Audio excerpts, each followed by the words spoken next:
Baek Doyen is the favorite of the whole trial hall, and he drops every challenger in one exchange. 3 duels in, he hasn't taken a single hit. The scoreboard already lists him as this season's top bracket seed. His next opponent is a quiet nobody from the back row named Seo Jinha.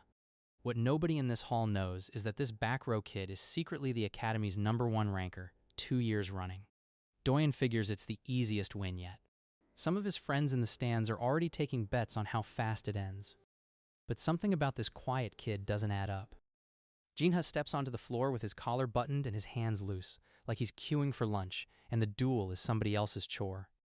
A proctor near the rail actually laughs at the mismatch. Doyen lunges first, fast enough to crack the tile. Our boy reads it, slips it, and taps him once on the sternum. Doyen folds to his knees wheezing, and the whole hall goes dead silent. Someone in the front row drops their scorecard without noticing. The proctor who laughed a second ago has stopped smiling entirely. The proctors trade a look, because that tap matched a score nobody in this room should be able to post. One of them quietly pulls out the master ranking ledger to check the number again. Weeks from now, the whole school will cram into the charter hall for naming day, when the top seal finally gets a face. And this quiet kid will be the one standing at the front of it, caught between his family and his freedom. Rumors will already be flying by then about who the seal belongs to, none of them close. But to understand how one little tap gets there, we've got to rewind a few weeks. A few weeks earlier, Sanhei Academy looks like any elite school for people who hit things for a living. Rows of ambitious kids, polished floors, instructors who smell blood in the water. Uniforms get pressed every morning because appearance counts toward evaluation here. And at the very back, in the worst seat in the hall, sits a boy whose jacket is buttoned all the way to the throat. Every class list in this building records him as unremarkable, and our boy works very hard to keep it that way. He answers exactly 1 question a week, never more, never less. Here's the thing that makes this school weird. Sanhei posts its rankings by seal, not by name. Every graded trial gets submitted under a stamped wax seal, and the seal board hangs the standings as seals alone. Each seal gets pressed from a private stamp only its owner ever touches. No faces, no names, just numbers on hot wax. New students spend their first week just trying to figure out whose seal is whose. This rule was written in blood. Years back, the first-ranked student got bought by one noble house and killed by another, so the charter buried every ranker's identity behind a seal. The funeral for that student is still taught as a case study in the Academy's law class. The holder can only be named on one single day, called Naming Day, when the protection lapses and the board must announce who's been holding the top spot.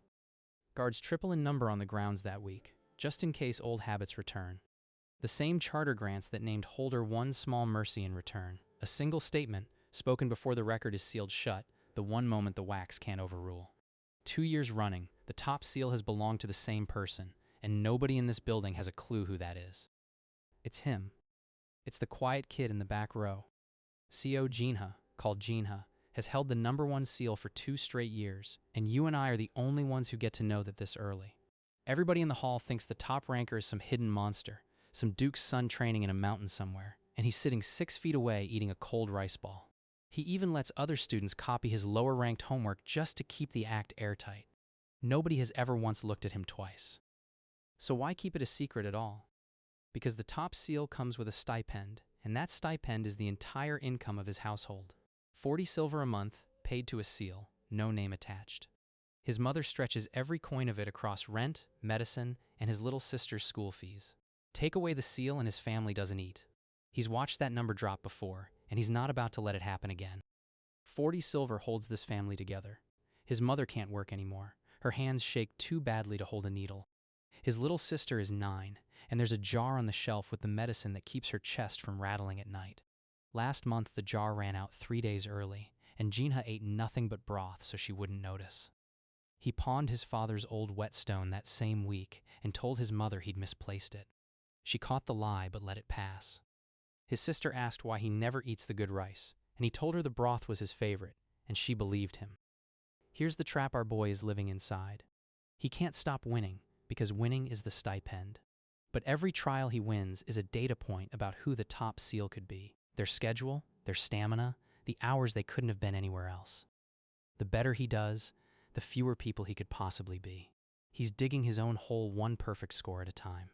At night, he keeps a second tally hidden in his laundry chest, logging which wins were too clean and which he'd managed to blur. A crowd is jammed in front of the seal board's plaza wall. Fresh standings just went up. At the very top hangs a seal with a crooked little nick in the rim, the same nick that's been up there for 2 years. Students shove and squint at it like it owes them money. A first-year climbs onto a stone planter for a better look and nearly topples a lantern post. Somewhere in the crush, someone starts taking bets on the top seal's identity, and the odds shift twice before the bell rings. A third year with a voice built to announce train delays is holding court in front of that wall. He's decided, out loud, that the top seal belongs to someone who trains at dawn. Who else keeps posting perfect stamina trials? Our boy, walking past with his head down, doesn't react. But some part of him files that guess away, because the loudmouth just accidentally got one thing right. A friend beside him argues only a night owl could pull off scores that consistent, and the two nearly come to blows over a theory neither can prove.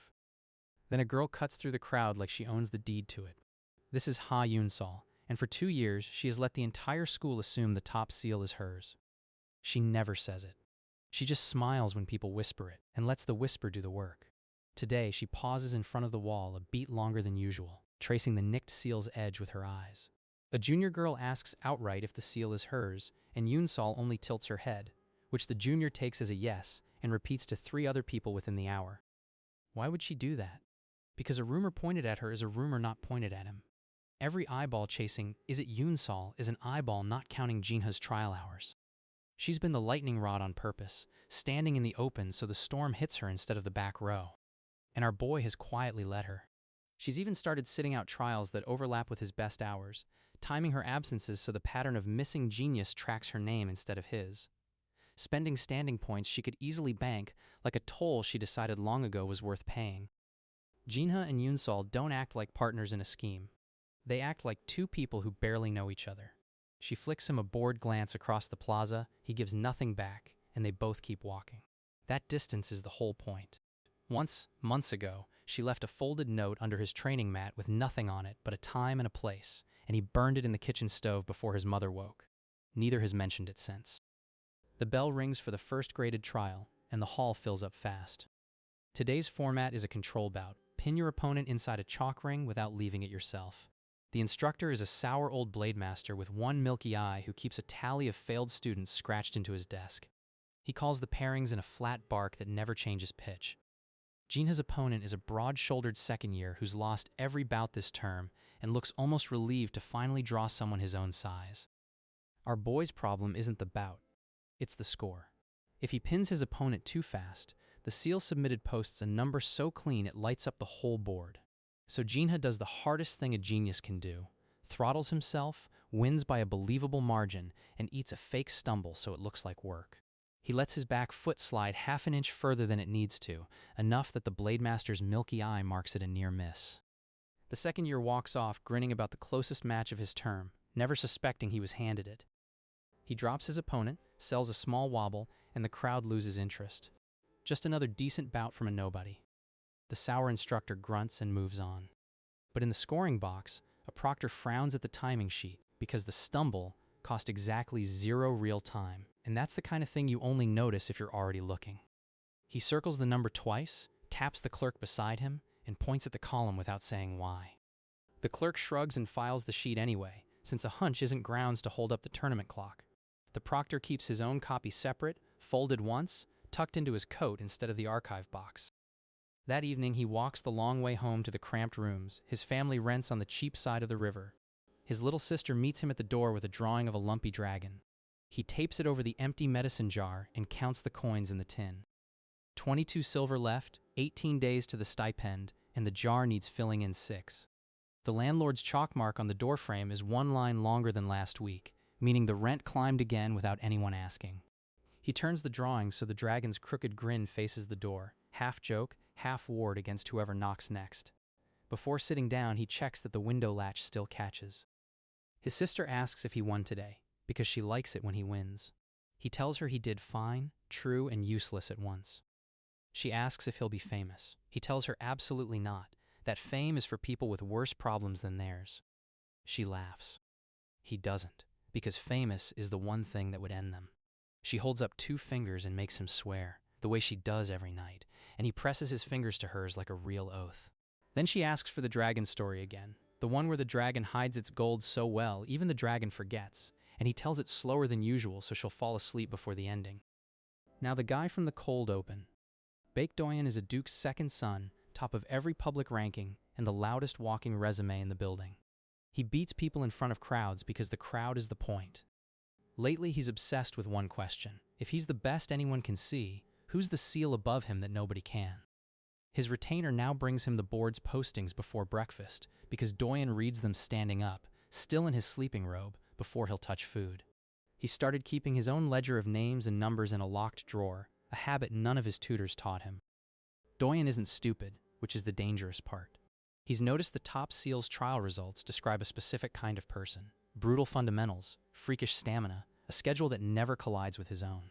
He can't see the holder's name, but he can hunt for the holder's shape.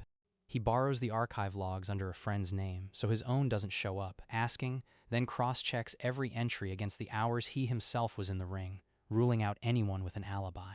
By the third night, he's narrowed the field to a stack of maybe/no envelopes, sorted like a man solving a murder instead of a ranking. So Doyen cooks up a scheme, and it's genuinely clever.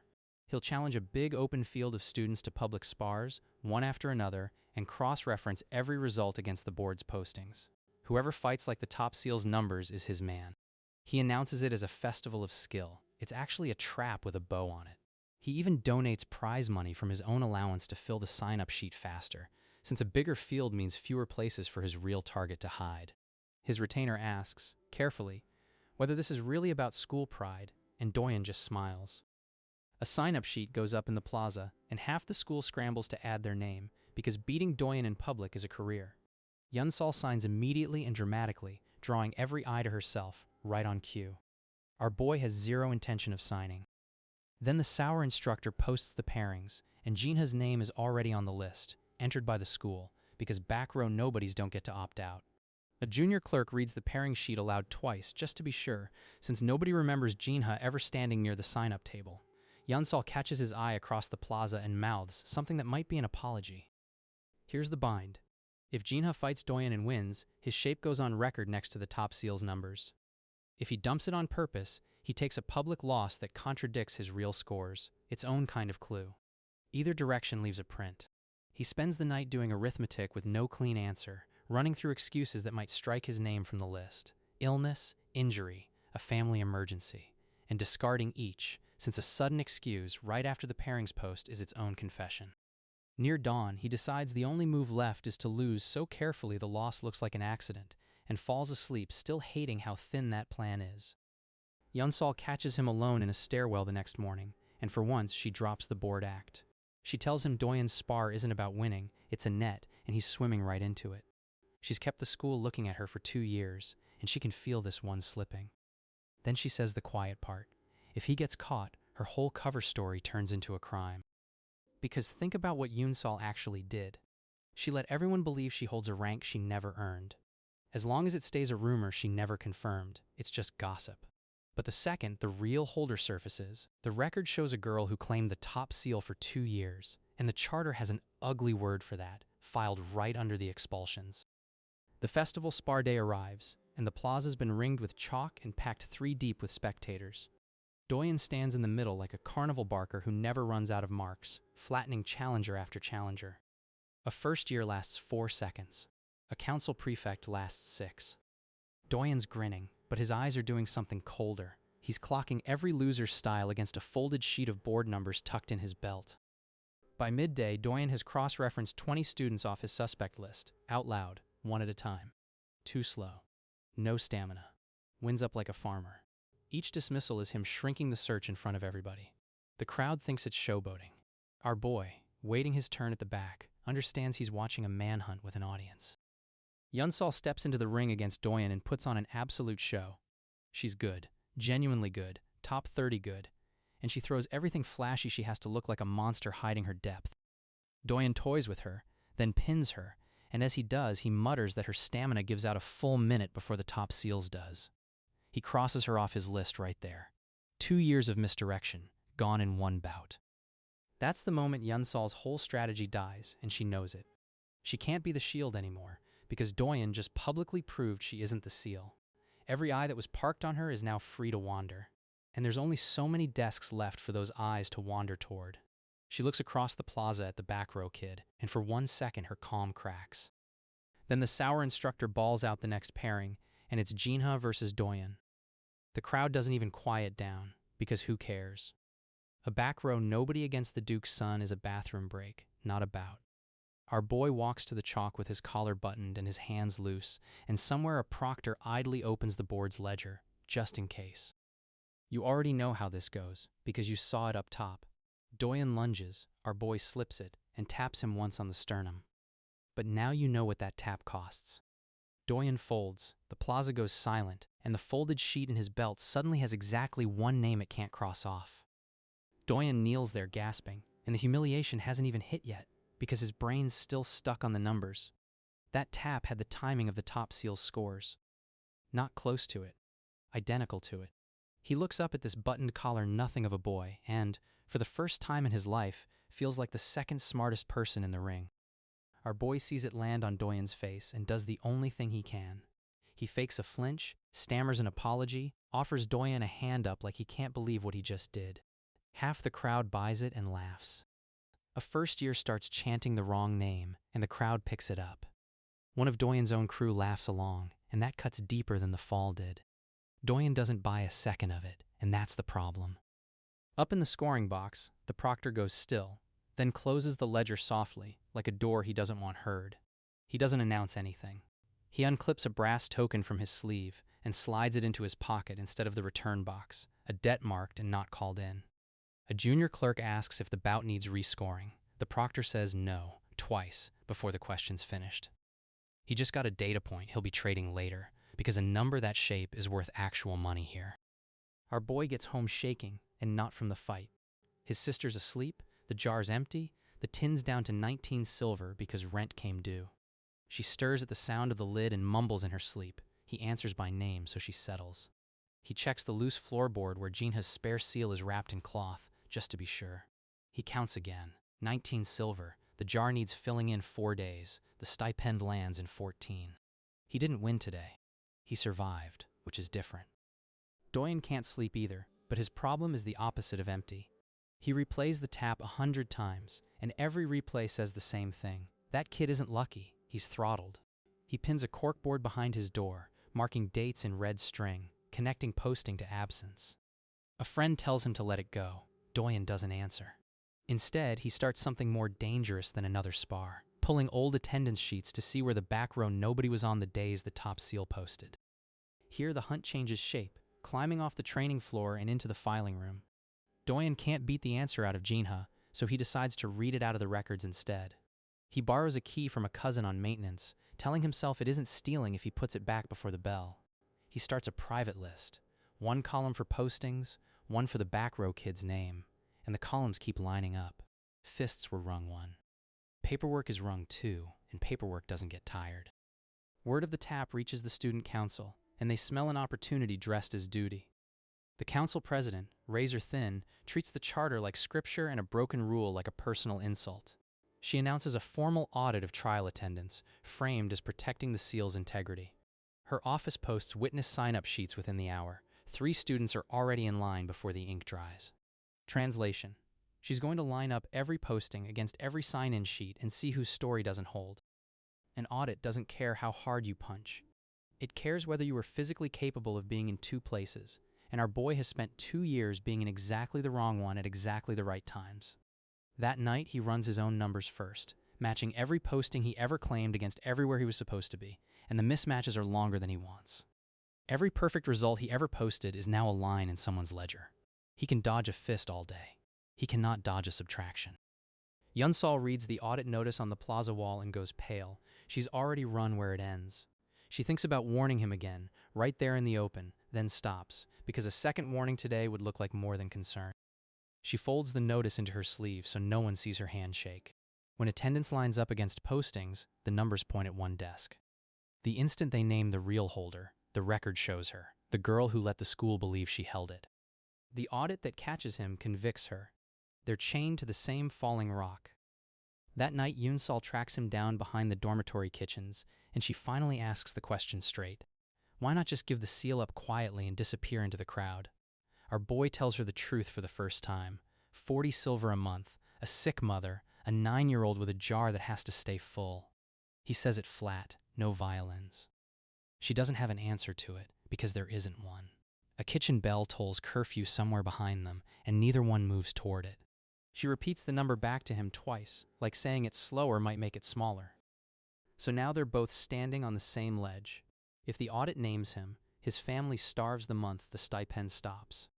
If he stays hidden to protect the stipend, she gets recorded as a fraud and thrown out. Every road that saves one of them ends the other. And neither of them can see a fourth wall to punch through. He counts the silver in his head again, out loud this time, as if speaking it might shrink the shortfall. She asks whether he's ever thought about just running, and he says he has, every single night. Then it gets worse, because a stranger shows up at the gate with a leather folio and permission from somewhere expensive. This is Cho Minwon, an investigator retained by a noble house. The same house that decided, years ago, that it wants the top seal married into its line. If they can put a name to the seal, they can put a ring on it. And Minwon gets paid whether the seal likes it or not. The dormitory steward reads the folio twice before letting Minhwan pass the gate at all. A younger trainee nudges his friend and asks who wears a coat that clean to a training hall. Let's be clear about how gross this is. A noble house has been eyeing the top seal for 2 years like a prize horse it intends to buy. They don't know who it is, which has protected our boy this whole time. Now they've hired a professional to fix that, and the professional doesn't do spars or gossip. He does timetables, and timetables don't lie for anybody. Doyen watches from across the yard and recognizes the crest stitched into Minwon's collar. He mutters that a marriage contract is worse than an audit because a ring doesn't come off. Minwon sets up in a borrowed office and asks for exactly one thing: every trial timetable for the last 2 years. No fists, no drama, just columns. He starts with the top seal's postings and works backward, asking a single boring question over and over. Who could have been standing there, at that hour, on that day? One by one, he starts crossing names off, and his list is already shorter than Doyen's. He pins the timetables to a corkboard in rows, color-coding the postings by season. A clerk brings him tea he doesn't touch, and by evening it's gone cold and untouched twice over. So count them up, because the board is crowded now. Doyen's reading old attendance for his own pride. The council's auditing everyone in the name of the charter. And a paid investigator is narrowing a marriage list one timetable at a time. 3 different people, 3 different reasons, all of them subtracting toward the same back row seat. And our boy still has to post trials, because the jar's still empty. Doyen catches sight of Minwon's corkboard through a window and goes quiet for the rest of the walk. Our boy counts 3 names on 3 separate lists this week, and every one of them is his. The next graded trial is an endurance run, and it's the worst possible format for him. Endurance is the top seal's signature: freakish, unmistakable stamina. If he runs it honestly, he might as well sign his name in the dirt. If he dumps it, his score cliff drops in a way 3 separate hunters will absolutely notice. He stands at the start line doing math instead of stretching. A younger trainee claps him on the shoulder and says everyone expects him to place near the front. He glances toward the mess hall, already empty, and does the math on what skipping it will cost him tomorrow. So our boy invents a third option on the spot, and it belongs in a museum of terrible ideas.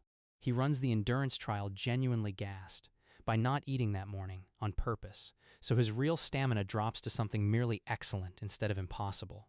He finishes mid-pack, sweating in gray. It works. The score's believable, and he trades a day of food he couldn't spare to buy it. He tells the trial marshal he skipped breakfast because his stomach's been off, and the marshal just nods and writes it down. Doyen watches him finish mid-pack and frowns, filing the number away without comment.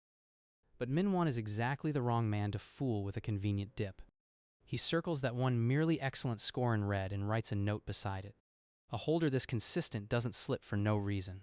He quietly asks the kitchen staff who skipped breakfast, and a tired cook mentions the buttoned-up boy who never buys the morning rice.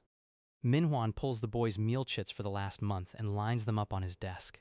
Only 3 purchases in 30 days, each the cheapest item on the board. He walks the dormitory corridor and notices the boy's boots worn through at the same spot twice. He writes a second, smaller note and doesn't show it to anyone yet. Rung 3 isn't fists or files. Rung 3 is starving, and it just left a footprint.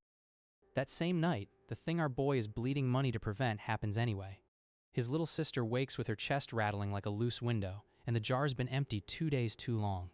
He carries her to the night apothecary and empties the tin. 14 silver, gone, for a half measure of medicine. The apothecary weighs the powder twice and says plainly that a full dose costs double what he's got. He asks for credit anyway, and the old man studies his face before writing the debt down under a stranger's name. Outside, the sister stirs against his shoulder and asks, half dreaming, if he's mad at her for being sick. He tells her no, and means it, and hates that the lie he's building has nothing to do with her. He walks home with an empty tin and a sleeping kit on his back, 10 days to a stipend he's not sure he can keep. On the dark riverbank, our boy sees the real shape of what's coming, and it isn't a fight he can throttle his way out of. Sooner or later, someone names the seal. He sets his sister on a flat stone and watches her breathing even out before he lets himself think at all. The only question left is whether the name that comes out saves his sister or saves Yunsol, because it can't be both. He tries to invent a third door. A timed confession, a debt called in from someone he trusts, and every version collapses before he reaches the end of it. He carries his sister home and doesn't sleep, because for the first time the math has a bottom, and he can see it. Yunsol isn't sleeping either, and she's better at chess than she lets on. She's realized she can end all of it with one sentence: walk into the council and say his name. That clears her instantly, brands him publicly, and hands the noble house the target it paid for. She drafts the sentence in her head, word for word, practicing the flat tone she'd need to say it without her voice cracking. His stipend dies, his family goes hungry, and she keeps her seat. It's the safe move. She thinks of the sister she's never met, only heard described, and pictures a jar going empty because of a sentence she chose not to say out loud. She hates that she can see it so clearly. The council audit posts its first partial findings, and it's not our boy's name yet, it's a warning shot. They flag irregular attendance patterns tied to the top seal and announce that anyone found to have claimed a rank they didn't hold faces immediate expulsion, no appeal. A junior clerk is named the audit's first casualty within the hour, dismissed for a filing error unrelated to the seal, just to prove the process has teeth. Everyone reads it as procedure. Yunsol reads it as her own obituary, printed early. She corners a friend on the council floor and asks how long until the full report, and gets only a shrug and a date 2 weeks out. The razor-thin president posts it and dusts off her hands like she's already won. Here's a turn nobody saw coming, least of all our boy. Doyen, still stinging from that tap, corners Jinha behind the training hall expecting a confession, and instead gets the truth about the jar, the sister, and the 40 silver. He makes Jinha repeat the sister's age twice, like the number won't sit still in his head. Something in the Duke's son curdles. He came hunting a rival to beat and found a kid rationing broth. He thinks, unbidden, of his own kitchen back home, where nothing has ever run out. Doyen doesn't switch sides, exactly. He just stops enjoying the hunt. Doyen does something that costs his pride. He offers to keep quiet about the tap if our boy tells him one honest thing, how long he's been carrying this. Jinha says 2 years, flat. Doyen stares, then admits he's beaten 100 people in front of crowds for applause, while this nobody's been posting better numbers in the dark, for a family, telling no one. He offers, almost as an afterthought, to cover the next apothecary bill himself, and looks almost relieved when Jinha refuses. For once, the loudest kid in school has nothing loud to say. But don't get comfortable, because Doyen's silence isn't safety. Doyen crossing his own list doesn't erase the council's audit, and it definitely doesn't stop Minwan's timetable. All Doyen can do is not add his data point to the pile. The pile's already tall enough. Doyen sends one more note anyway, warning that another hunter overheard him asking questions and might not stay quiet. Our boy thanks him and means it, and walks home knowing one hunter down still leaves 2, and the 2 that are left don't get tired or feel bad. He counts the street lamps between the plaza and his door, an old habit from when counting was the only thing that steadied his hands. Minwan takes his breakfast footprint and builds on it the way a tax collector builds a case, one dull column at a time. He pulls the seal's postings for every early morning trial and asks the kitchen which students never buy morning rice. The list comes back short. He pulls dormitory curfew logs and asks who signs back in latest after training. Shorter. He cross-references both lists against apothecary purchase records, guessing the top seal holder might be buying something other than food. The apothecary clerk balks at handing over names, so Manhwa cites the council's audit authority and gets them anyway. Every column he stacks strips names off, and the buttoned collar boy keeps surviving every cut, which to an investigator is the loudest signal there is. The audit escalates from paper to people. The council president starts calling students in one at a time to testify about who they think holds the top seal, framed as helping the charter. Most kids just repeat the old rumor and name Yunsal, which is exactly the shield she built, except that shield's got a hole in it now, because Doyen publicly proved it's not her. A second-year girl mentions, almost as an aside, that she once saw someone slip out through the kitchen side door before dawn. The scribe underlines it twice. Every witness who names her now is really just narrowing the list of who it isn't. Remember the foghorn third year from the plaza? The council calls him, and he happily repeats his dawn training theory to an official scribe who writes it all down. He thinks he's being important. He adds, unprompted, that the mystery hunter always trains facing away from the wall torches, like he doesn't want his face lit. What he's actually doing is handing the council the exact filter Manhwa already used. Dawn trainer, no morning rice, latest curfew. 3 hunters keep independently inventing the same sieve, and the same boy keeps falling through the same hole in it. Alone at home, our boy actually lets himself think the unthinkable. Just forfeit the seal now, before they name it, and vanish into the crowd. He gets as far as holding the wooden seal case in his hand over the cold stove. He even rehearses the words he'd say to the board clerk, testing how forfeit would sound out loud in his own kitchen. Then his sister coughs in the next room, that wet rattle, and the medicine jar catches the light. He counts what's left in the jar and does the math on how many more nights it buys her. He puts the case back under his shirt. Forfeit is permanent, and so is a 9-year-old who can't breathe. And this is the wall he keeps slamming into, stated plain because it never changes. Forfeit the seal and you forfeit the stipend forever. There's no giving it back later, no quiet handoff. A seal can only be submitted by the student it was issued to, and it can only be named on naming day. He tries, one more time, to find a loophole in the charter's old printed language, and finds none. He didn't design these rules, and he can't bend them. He can only get crushed between them, slowly, on schedule. Then the board posts the one date that turns the slow crush into a countdown. Naming day is set for the end of the term, 19 days out. On that day, the top seal's protection lapses and the board must read out who's held it. A clerk pins a second notice beside it, listing the trial schedule for those 19 days, and our boy sees his own name buried in 3 of them. 19 days for 3 hunters to name him first, or for the day itself to name him last. Our boy reads the notice and feels the floor tilt. Here's the cruel symmetry. The council's audit closes its findings on naming day 2, same morning. If the audit names the real holder first, Yunsal walks free and he's exposed. If neither names him first, the board does it publicly and she's still recorded as having claimed it for 2 years. Every path funnels into one morning, and one of them loses on all of them. Yunsal starts crossing days off her wall with a borrowed pencil, 1 slash per silent morning. She rehearses the sentence she'll say if the board calls her name first, so her voice won't shake.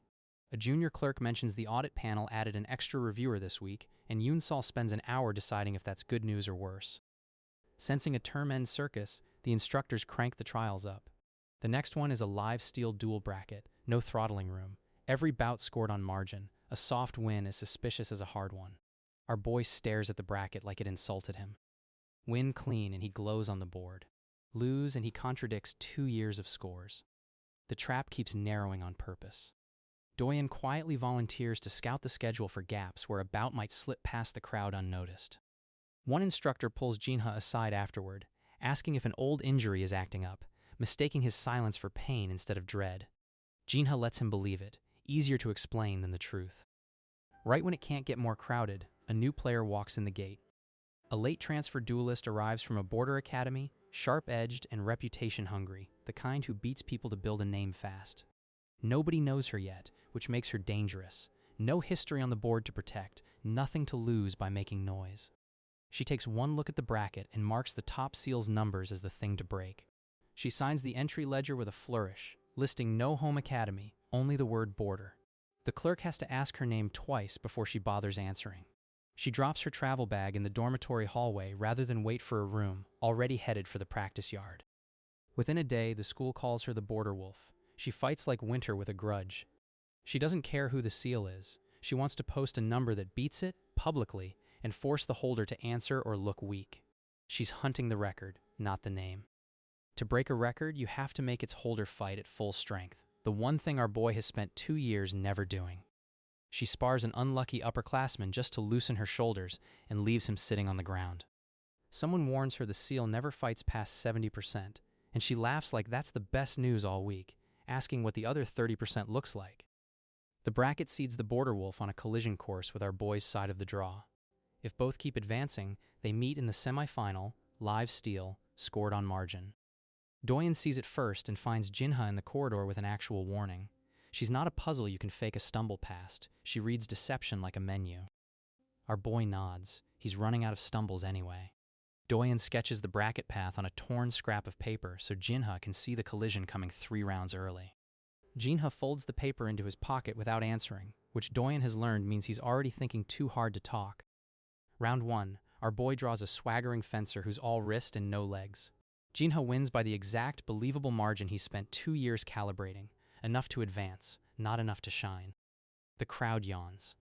But up in the box, Manhwa is scoring margins too, and writes one line. The nobody's wins have a suspiciously identical shape, like a machine trying to look human. Every faked bout leaves the same fingerprint, and the investigator has started collecting them. The beaten fencer complains loudly at the exit gate that the match felt rigged, drawing exactly the wrong attention. Minwan underlines the complaint twice and adds his name to a list already too long. Meanwhile, the border wolf clears her half of the bracket like a landlord on rent day, and does it loud. She calls her shots, breaks a favorite's guard in one exchange, and stares up at the board's top seal after every win like she's daring it to blink. The plaza fills for her bouts. She's manufacturing exactly the crowd a public reveal needs, without knowing it.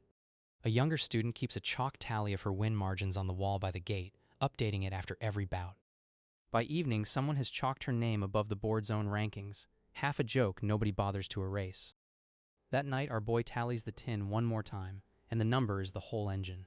5 silver left. 9 days to the stipend. The medicine jar is a third full and dropping. 5 silver covers only one of jar, rent, or food, and he has to pick. He picks the jar, skips rent, and decides to sleep in the training hall so his mother doesn't see him choose. He pulls a spare training wrap from his bag, already planning to sell it at the morning market. He writes the number 9 on his palm in charcoal so he won't have to dig for the tin again. Before he blows out the candle, he presses the jar's cork down twice, checking it's sealed tight. So now our boy is quietly homeless 3 nights a week, curled in the equipment room of the school that's hunting him. He trains in the dark hours because he can't afford not to and can't be seen doing it. A janitor finds him one night, an old man who minds his business, and leaves a heel of bread on the bench every night after. His shoulder aches against the bare floor by the second night. One dawn he scrubs the floor himself with his sleeve, erasing his own dust so no one asks questions. The janitor starts leaving a folded cloth beside the bread on the coldest nights, still without a word. And the one thing our boy can't hide leaves the loudest print of all. Minhwan, chasing curfew logs, discovers the back row boy hasn't slept in his dormitory bunk in 4 nights. He finds the equipment room, a folded blanket, a training dummy worn smooth from use in the dark.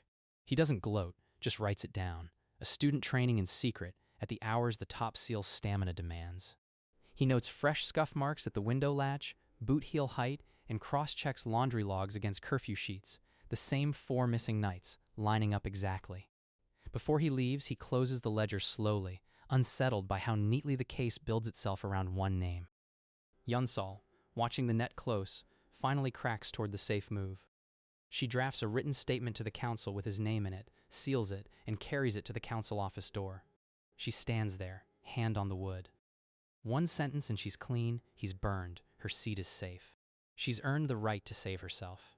But she can't make her hand open the door, because she keeps seeing a 9-year-old and a jar. A junior clerk passes and nods, mistaking her stillness for patience rather than paralysis. Somewhere down the corridor, a bell marks the hour. She counts 3 full rings before her hand finally drops from the wood. Yunsol walks away from the council door with the statement still sealed in her jacket, hating herself a little, because now she's chosen him without either of them agreeing to it. She finds our boy in the equipment room at midnight, throws the sealed statement on the bench, and tells him it exists. It's finished. It's the only thing that saves her, and she's not filing it. Then she tells him to give her a reason not to feel like an idiot. She sits on the bench's edge, arms crossed, watching him instead of the door. He picks up the statement once, weighs it in his hand, and sets it back down unopened.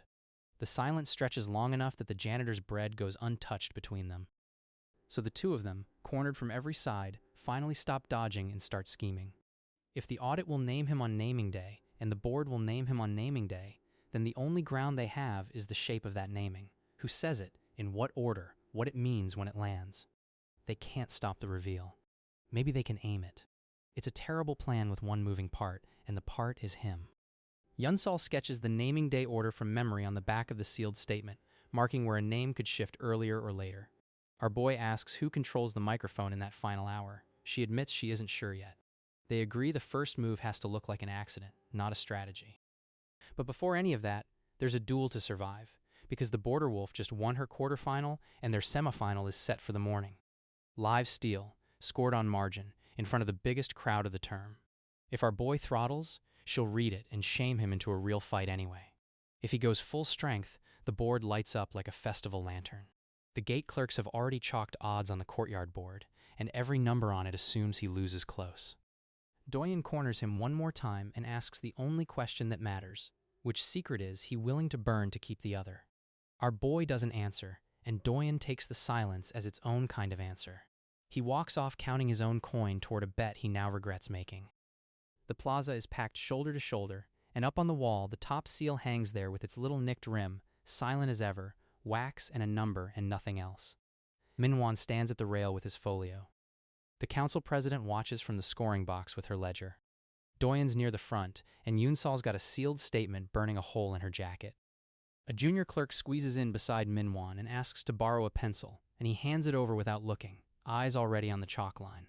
Someone in the upper tier starts a slow chant of the Border Wolf's name, and it catches before the marshal can call for quiet. Our boy walks to the chalk with his collar buttoned, and for once he does not have a plan for how hard to try. The Border Wolf comes out fast and mean, and she is genuinely, frighteningly good. Better than Doyen, better than anyone he's had to fake a stumble past. Her first exchange isn't an attack, it's a question. She throws a feint specifically designed to catch a throttler holding back, a trap that only snaps shut on someone hiding their real speed. The crowd doesn't even register it as a feint. They read it as a clean opening strike and half of them shout. Our boy sees exactly what it is. And he realizes, with the whole school watching, that he can't slip this one without answering it. So for a heartbeat, our boy does the thing he has never once let himself do in public. He answers her at his actual speed. Just one exchange. He meets the feint dead on, redirects her steal, and steps offline clean. It's over in half a second, and it looks almost like nothing. Doyen, watching from the front row, goes rigid and stops breathing for a full second before he remembers to. But the Border Wolf feels it in her wrists, and her eyes go wide, because she just touched the bottom of a well that has no bottom. She smiles like she's finally found the fight she transferred here for. Here's the vice tightening in real time. The Border Wolf now knows he's holding back, and she's going to keep escalating until he either stops or gets embarrassed. Every escalation forces a bigger response. Every bigger response posts a bigger margin. Minwan's pencil, the one he just lent away, hovers uselessly over a blank line in his folio while he watches instead of writes. And Minwan, at the rail, watches the nobody's numbers start to climb off the believable shelf he's lived on for 2 years, one exchange at a time. 2 rows down, the council president underlines something in her own ledger without looking up. The throttle is breaking, and everyone who matters is looking right at it. Yunsal sees the margins climbing and understands the plan is dying on its feet. If he wins this clean and hard, the board lights up mid-bout, and the reveal happens today, not on naming day, 9 days early, on someone else's schedule, in the worst possible way. She starts pushing through the crowd toward the scoring box with the sealed statement in her hand, because if the reveal's going to happen anyway, she'd rather be the one who shapes it than let it detonate on its own. A marshal's aide blocks her path, and she has to shoulder past him, muttering an apology she doesn't mean. Her fingers find the wax seal on the statement and press hard enough to leave a mark before she's even reached the rail. The Border Wolf decides she's done testing. She commits to her signature move, a full power thrust with everything behind it, the kind of strike that ends careers and definitely ends a throttle. There's no half answer to it. Our boy has exactly 2 options in the half second he's got. Take the hit and lose publicly, contradicting 2 years of scores, or stop it at full strength and light up the board in front of 3 hunters and the whole school. Both doors are on fire. Somewhere in the stands, one of Minhwan's fellow hunters leans forward and starts a private count on his fingers. The referee's whistle hand twitches toward his belt, ready to call it either way. A first year near the rail grabs her neighbor's sleeve and forgets to breathe. And this is where our boy pays something real, because there is no clean door, and he knows it. He chooses a third thing that costs him blood. He lets the thrust graze him, on purpose, taking a live steel line across the ribs so the margin stays human, and only then does he redirect the rest. He wins the exchange, looking like he barely survived it. He's bleeding through a buttoned collar, gray in the face, and the score posts as a narrow, believable, entirely fake near loss. His free hand finds the rail for half a second before he forces it back to his side. The referee calls the point before he checks the cut, which is exactly the read our boy was counting on. It works, and it costs him a rib's worth of pain and a shirt he can't afford to replace. The crowd roars for a nail-biter. The margin holds on the human shelf. Minhwan lowers his folio, because a top seal doesn't bleed to win against a transfer, and for the first time his certain column wobbles. Our boy bought back his 9 days with a wound. The border wolf, though, felt the truth in that exchange, and she is not fooled for 1 second. A junior official jogs over with a cloth for the cut and gets waved off twice before our boy finally lets him press it to the ribs. Minhwan writes one word in the margin of his folio and underlines it twice. She helps him up off the chalk, and under the noise she says one quiet thing, that he threw that away on purpose, and she knows it, and she's going to find out why. She doesn't announce it. She's not a hunter for a house or a council. She's a duelist with a grudge and a new obsession. She wants the real fight, and now she knows it exists. She just doesn't know yet that dragging it into the light would starve a family. She holds his forearm a beat longer than the handshake requires, like she's memorizing the pulse under his sleeve. Then she turns and walks off the chalk without waiting for his answer, already replaying the exchange frame by frame in her head. Our boy walks home, holding his ribs, and his sister's awake, and he can't hide the blood fast enough. She cries. He tells her he tripped on the stairs, the same lie he tried at 7 when he cracked a bowl and blamed the cat, and she doesn't believe it because 9-year-olds aren't stupid. She fetches the one clean rag they own without being asked and holds it out with both hands shaking. He cleans the cut with river water because the tin is down to 2 silver and the jar comes first, always. She sits on the floor beside him, counting the coins from the jar out loud, slow, like naming them keeps them from disappearing. 2 silver, 7 days to the stipend, 1 cracked rib, 3 hunters, and a duelist who now knows his floor is fake. Minhwan writes to the noble house that hired him, and his letter is careful because a professional doesn't promise what he can't prove.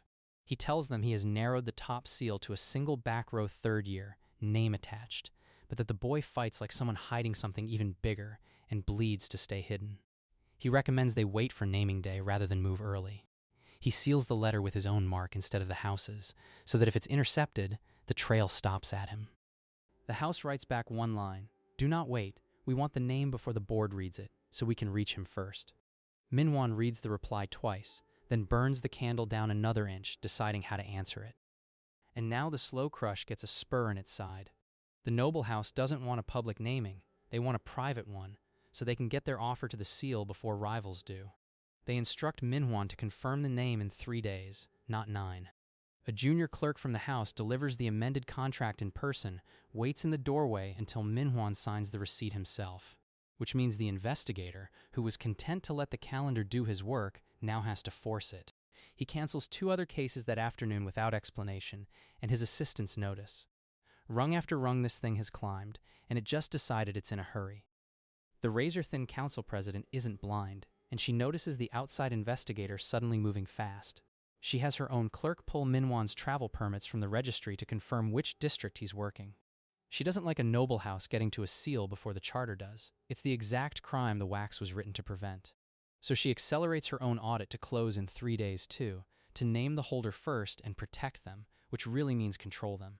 She drafts a memo reassigning 2 junior auditors off their current cases and onto this one alone. 2 hunters just turned a 9-day countdown into a 3-day sprint, each trying to beat the other to his name. Let's put the board where our boy can see it, because he's counting again. 3 days until Minhwan hands a noble house his name in private. 3 days until the council reads it in public to beat the house. And 7 days until the stipend that keeps his sister breathing. He draws the 3 lines on a scrap of paper and stares at where they cross before the 4th one does. The reveal is going to happen 4 days before the money he needs to survive it. He folds the paper twice and burns the corner over a candle, just to have something to do with his hands. The math finally has no floor at all. It just drops. Yunsol, watching both hunters sprint, throws out the safe move for good and pitches something reckless instead. If the reveal is going to happen in 3 days, no matter what, then they should choose the venue, force it onto Naming Day's own hearing, in front of the board, under the charter, where the rules he can't bend become rules that can't bend against him either. She pulls the charter's original protection clause from memory before he can even ask where it's written. She can't explain yet how that saves anyone. He asks her twice if she's certain, and both times she says yes without blinking. She just knows a rigged game plays better on your own table. So the two of them file a petition, and it's audacious. Yunsol formally requests that the top seal's identity be adjudicated only at the Naming Day hearing before the full seal board, citing the charter's own protection clause. She copies the filing twice by hand, so there's no version anyone can later claim was altered. It freezes the council's early audit and the House's private confirmation both, because the charter outranks both of them. The registrar who accepts the petition raises an eyebrow at the joint signature but stamps it anyway. It buys back the 4 days. It also means everything. Her freedom, his family, the whole 2-year secret, now detonates in one room, on one morning, in front of the people who wrote the rules. The council president is furious and files to overturn the freeze, because a petition that protects the seal also protects the fraud she's trying to expel. She brings in a second lawyer overnight just to add weight to her filing. The two petitions grind against each other in front of a charter clerk for a full day. Yunsol answers every question the clerk throws at her without once looking toward the back of the room for help. Our boy sits in the back of the hearing room with his ribs taped, watching two women argue over a name neither has said out loud yet, and the seal on the wall stays wax and silent, exactly as written. The charter clerk, an ancient man who has clearly wanted to retire since before our boy was born, rules on the wax and the letter. He reads the relevant passage aloud twice, as if daring anyone in the room to argue with the ink itself. The seal's identity is protected until Naming Day, full stop. No early audit, no private confirmation, no exceptions. The freeze holds. Naming Day becomes the one and only door. Manhwa closes his folio, annoyed but professional, and leaves without a word to the council president on his way out.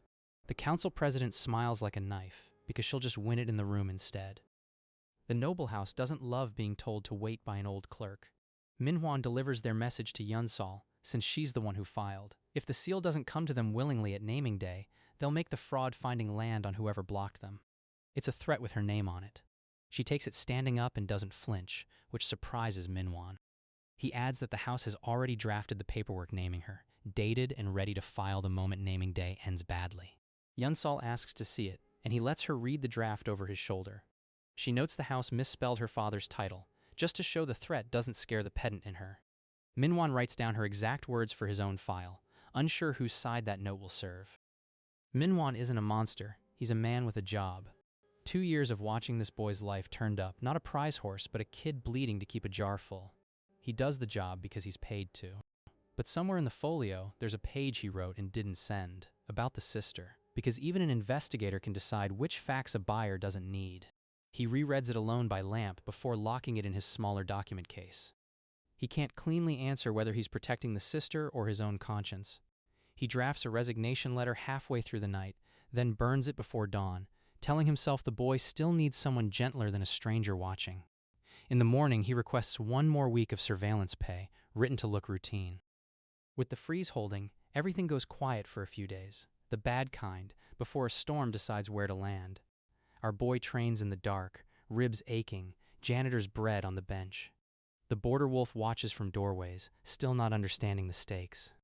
Doyen keeps his mouth shut and starts, quietly, doing something nobody asked him to. The stipend clock ticks toward a morning that arrives 4 days too late. On the 4th night, the janitor leaves 2 loaves instead of 1, without a word. Our boy starts sleeping in the practice hall itself to save the walk. The border wolf finally asks him directly why he never reports the tailing to a proctor and gets no answer. Yunsol sends a 5-word note confirming the freeze still holds, and he reads it 4 times before folding it into his boot. Here's what the loud kid does with his silence. Doyen can't stop the reveal and can't fill the jar, but he can lose on purpose, publicly, in his own remaining trials, and drag his precious ranking down. A top seal only looks impossible next to the second best. If Doyen's number drops, the seal's number looks less like a miracle, and a miracle draws less hunting than a fluke. He loses his first bout to a boy he's beaten 4 times before, missing an easy parry badly enough that the proctor frowns. His father's steward hears by supper and sends a curt letter asking what happened. Doyen burns it too, without reading it twice. He loses a second bout the next morning, more convincingly, and afterward vomits quietly behind the stables from the effort of throwing a fight he wanted to win. It's a genuinely selfless move from the most selfish kid in school, and it helps a little and not enough. The council cares about attendance columns, not Doyen's ranking. Manhwa already has the name, so the gap means nothing to him. But the crowd cares, and on naming day, the crowd is a weapon. One a little less sure the seal is a god is a little easier to aim. Our boy tells Doyen it won't save him. Doyen says he knows, and does it anyway. Word of the deliberate losses spreads through the dormitories within a day, twisted into rumors by the time it reaches the kitchen staff. One has Doyen injured, another bribed, neither true. And our boy notices Doyen lets both stand. A junior proctor marks Doyen's file for disciplinary review, unaware the losses were intentional. Doyen pins the review notice back up somewhere. His father's steward is sure to see it. 2 nights before naming day, his little sister, propped on pillows and breathing easier for once, asks a question that stops his heart. Is he in trouble because of the seal? She's 9, and she's figured out more than he wanted. He asks how she knows. She found the case under his shirt while he slept, and she's been scared to ask. She wants to know if keeping them fed is why he never smiles at school. She adds that she counted the jar's coins twice last week and got a different number each time, which frightened her more than the seal did. He asks if she's told anyone, only the girl in the next bed, who promised on her mother's name to keep it quiet. She asks him to promise he won't sell it before he's ready, and he starts to answer before he's decided the honest answer. She falls asleep mid-sentence, still gripping his sleeve, and he sits there until the candle burns down rather than wake her by pulling free. And our boy, who has lied to everyone in this building for 2 years, does not lie to a 9-year-old. He tells her yes, the seal keeps the jar full, and yes, some people want to know who holds it, and he's going to handle it. She asks if he'll have to give it up. He says maybe. She thinks about that with her whole serious little face, then tells him she'd rather have the medicine and a brother who smiles than a full jar and a scared one. He doesn't have an answer that fits in his throat. She asks a second, quieter question, does the naming hurt?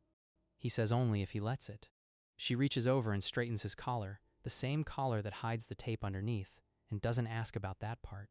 Before she goes back to bed, she makes him promise to tell her the truth again tomorrow, and he promises and means it. The night before naming day, Yunsol finds him and finally says the thing she's been carrying. She never let the school think the seal was hers to be noble. She did it because being important felt better than being nobody, and it started as vanity and turned into a cage she built for both of them. She's sorry. She's been the loudest liar in school for 2 years, and the quietest kid covered for her the whole time and never asked for anything. She wants to know why he let her. She pulls a folded sheet from her sleeve, the sealed statement she wrote weeks ago and never filed, and sets it on the table between them like she's finally putting it down for good. Her hand shakes doing it, and she notices him notice. Our boy tells her the truth, and it's not sentimental. He let her be the shield because a shield that volunteers is worth more than one you have to recruit, and because as long as the school looked at her, it didn't count his hours.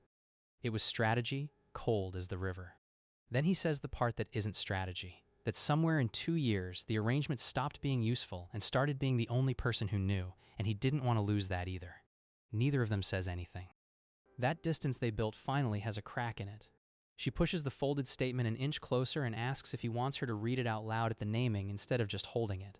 He tells her not yet, maybe not ever, and she nods like she expected that and is relieved anyway. Outside, the last lamp in the corridor goes dark on its timer, and neither of them moves to relight it. So here's the plan. The 2 of them carry into naming day, and it's held together with wax and nerve. The charter says the board must name the holder. It also says the holder may speak once, at the naming, before the record is sealed. That single sentence is the only crack in the rules he can't bend. They don't know exactly what he'll say. They just know it's the moment the whole 2 years funnels into, and he gets one shot at aiming it.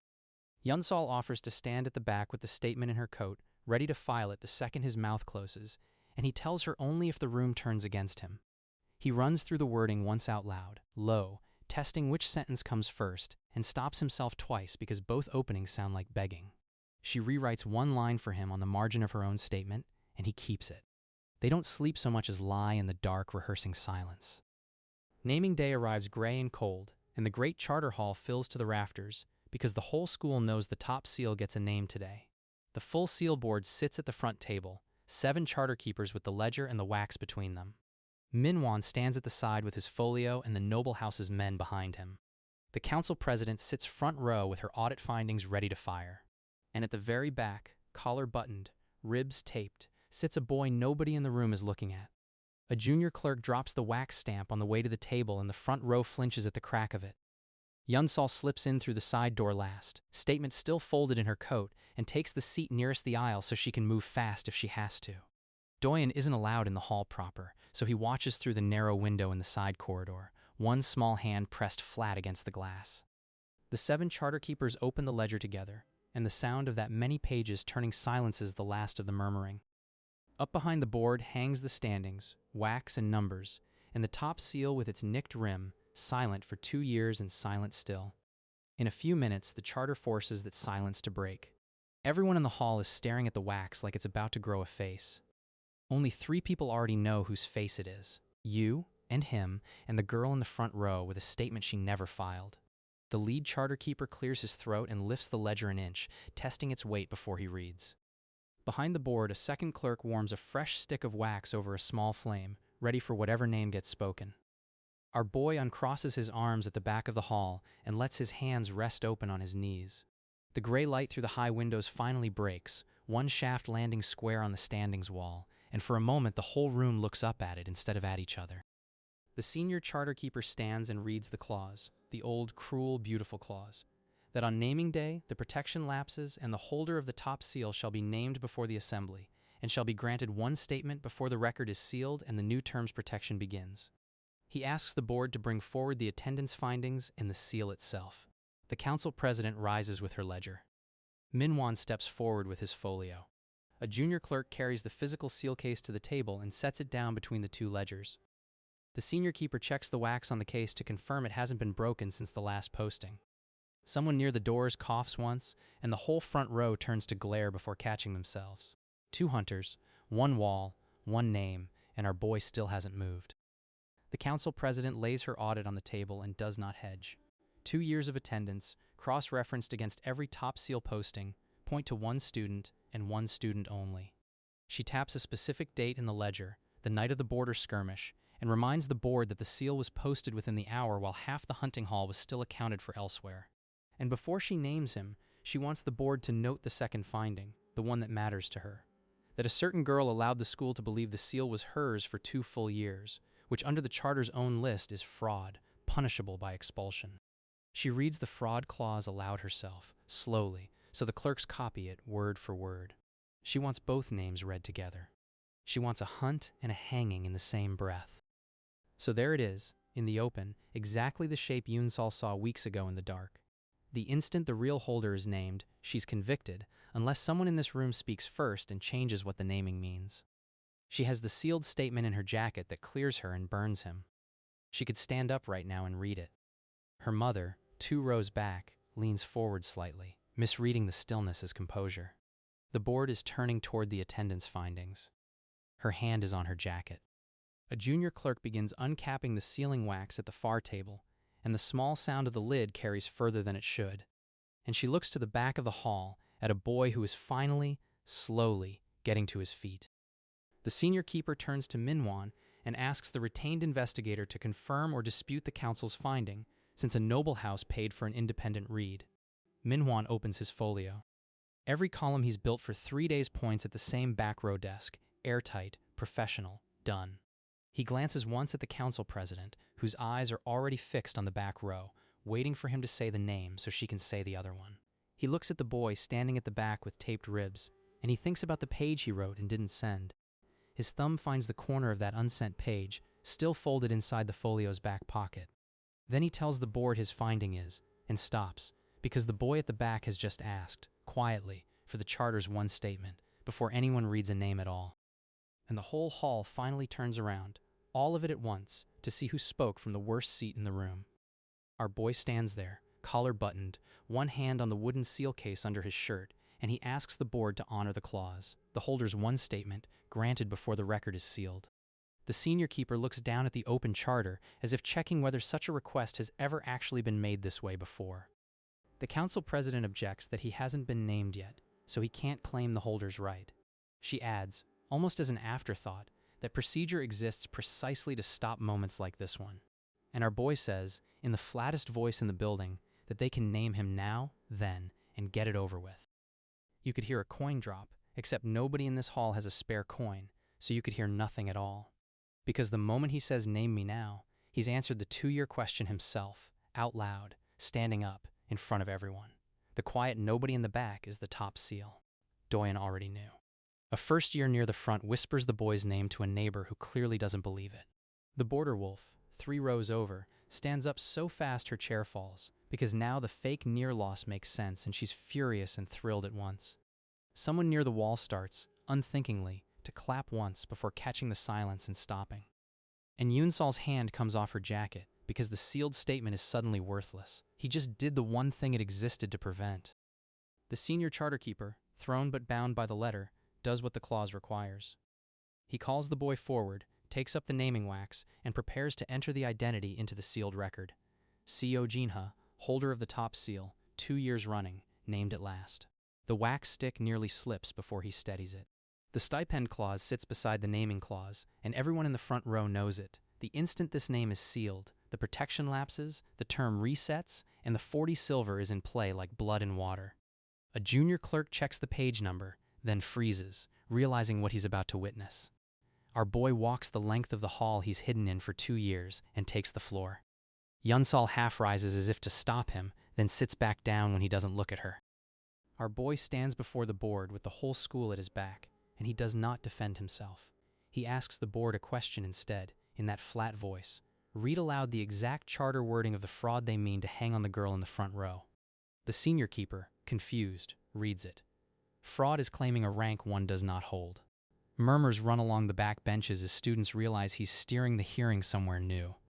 Our boy nods, like a man checking a receipt, and asks his second question. Who, in 2 years of record, has ever heard Ha Yunsol claim the top seal out loud? One board member reaches for the record book himself, flipping pages as though memory alone won't do. The hall goes quiet, the way a room goes quiet when someone finds a crack in a wall everyone thought was solid. Because it's true, and the council president knows it. Yunsol never once said the seal was hers. She smiled. She let people assume. She stood in the light. But the charter says claim, and a smile is not a claim, and 2 years of gossip is not a signature. A first year whispers that the rule always seemed unfair, and gets shushed. Our boy has turned her greatest liability into a technicality, using the board's own wax. The senior keeper sets the wax stick down without sealing anything, waiting to see which way the room breaks. The president is not going down easy. She treats the charter like scripture and knows scripture cuts both ways. She fires back that letting a false belief stand, when you profit from it, is claiming by silence, and the board has punished silence before. She demands they read the precedent. It's a real argument. This is the climax, and the antagonist doesn't fold on the first cut. She reads case history into the record, name by name, citing a steward 2 decades back who let a false rumor of his rank stand and was stripped for it. The room stirs at the echo. She pauses on that name, letting its weight settle on Yunsol, then turns back to the boy. Her voice sharpens. For the first time tonight, she looks certain of winning. So our boy plays the only card that beats her precedent, and it's the card that kills him to play. He tells the board silence can only be a claim if there was a truth to hide, and someone chose to hide it. Then he says it plainly, into the record, on the day the protection lapses anyway. The silence wasn't hers. It was his. He let the school believe the seal was Yunsol's, because it kept the hunt off his desk. A board member's pen stops mid-stroke as the sentence lands. If silence is the crime, the criminal is the holder, and the holder is him. Yunsol comes fully to her feet, mouth open on a protest that doesn't make it out in time. The senior keeper looks down at the wax, still uncommitted in his hand, and understands the record he's about to write just changed its name. Sit with that for a second, because our boy just did something genuinely ruthless and genuinely kind in the same breath, which is the only kind of choice this story was ever going to give him. He took the fraud finding, the expulsion, the whole cliff Yunsol's been standing on for weeks, and he moved it under his own feet. She's clear. Truly clear, on the record in the board's own logic. A junior clerk actually stops writing mid-line, pen hovering, because the minutes have never had to record a self-indictment like this before. Somewhere behind the dais, an old examiner mutters that he's never seen a holder do that to himself on purpose. And the price of clearing her is that he just confessed to 2 years of concealment as the seal in front of the one noble house that came here to buy him. And the house does not waste the opening. The moment the boy names himself, the holder and the concealer both, the noble house's men step forward, because now they have a name, a face, and a boy on the record admitting he'll do anything to protect his household. Their lead negotiator, a narrow man with a house pin instead of a rank badge, actually smiles for the first time since he walked in.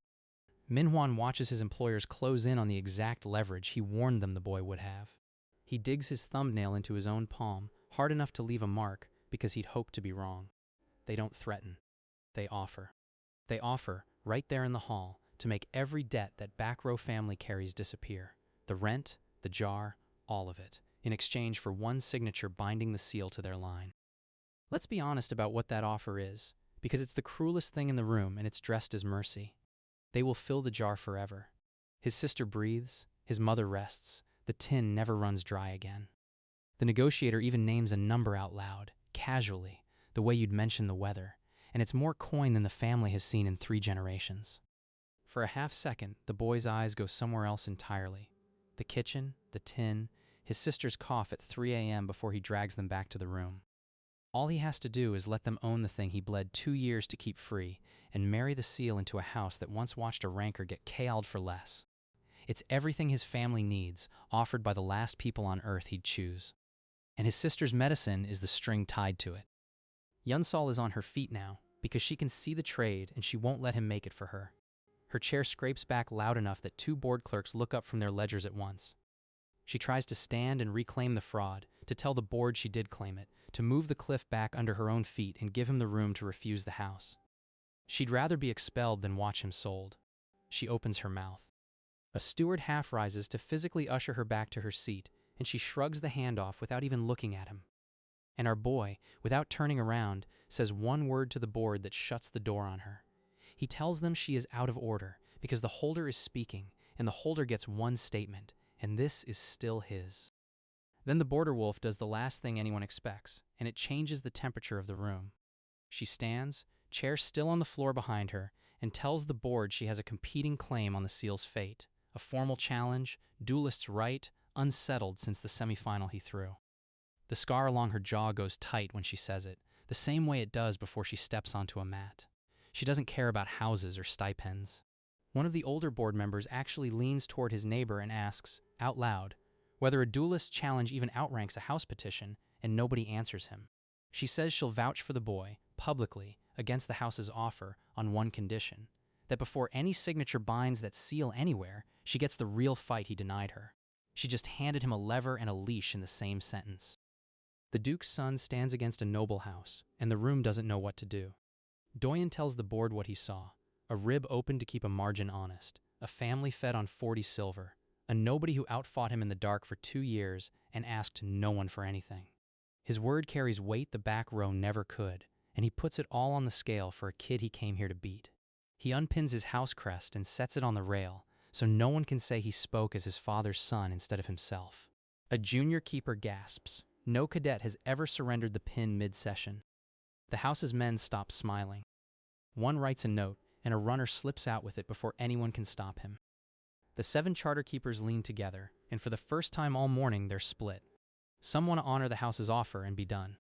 Some see a boy who just cleared an innocent girl at his own expense and don't want to hand him to buyers.